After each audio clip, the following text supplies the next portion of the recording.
प्यारे संगत जी, राधा स्वामी। आज हम जिस विषय पर विचार करेंगे वह हर इंसान के जीवन से जुड़ा हुआ है। जैसा करोगे वैसा ही पाओगे। ये दुनिया किसी के लिए अन्याय नहीं करती, बल्कि हर किसी को उसके कर्मों का फल देती है।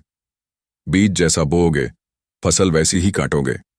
अगर हम मीठे बोलेंगे तो प्रेम मिलेगा, अगर कटुता बोएंगे तो दुख ही लौट कर आएगा। सतगुरु के वचन है, मनुष्य अपने कर्मों से ही अपना भाग्य बनाता और बिगाड़ता है।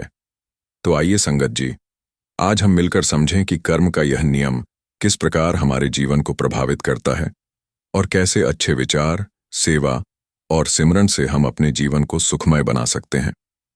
वीडियो शुरू करने से पहले एक छोटा निवेदन, यदि आपने अभी तक हमारे चैनल को सब्सक्राइब नहीं किया है तो अवश्य करें, ताकि रोज रोज सद्गुरु के अमृत वचन आपके हृदय तक पहुंचते रहें।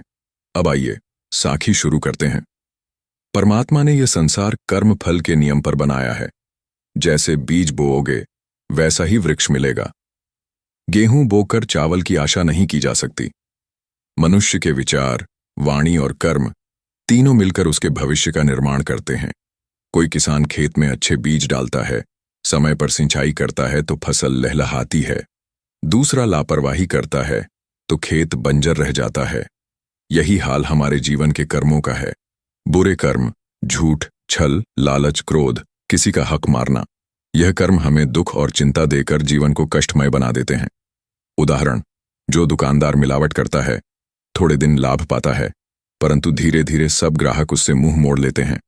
अच्छे कर्म, दया, सेवा, प्रेम, नम्रता, सत्य, यह कर्म मन को हल्का और सुखी बना देते हैं। उदाहरण, जो गरीब की सहायता करता है उसका दिल खुश रहता है और उसके जीवन में शांति उतरती है।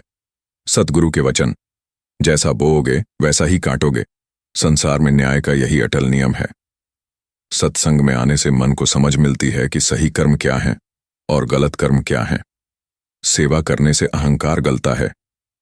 जब हम निःस्वार्थ भाव से दूसरों के काम आते हैं तो उसका फल हमारे जीवन में बरकत के रूप में मिलता है। सिमरन, जब मन को नाम से जोड़ते हैं तो पुराने कर्मों की गांठें कटती हैं।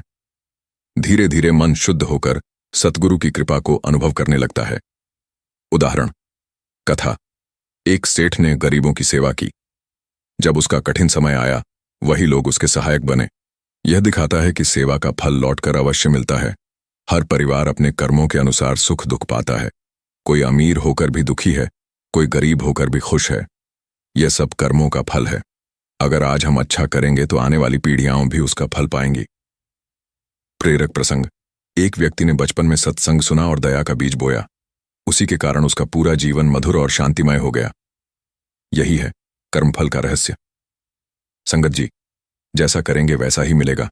हमें सदा भले विचार, भली वाणी और भले कर्म करने चाहिए। सत्संग, सेवा और सिमरन को जीवन में उतारें। यही असली पूंजी है जो आत्मा को मालिक तक ले जाती है। प्यारे संगत जी, यदि यह वचन आपके दिल को छुए तो कृपया वीडियो को लाइक करें, चैनल को सब्सक्राइब करें और दूसरों तक भी यह संदेश पहुंचाएं। राधा स्वामी।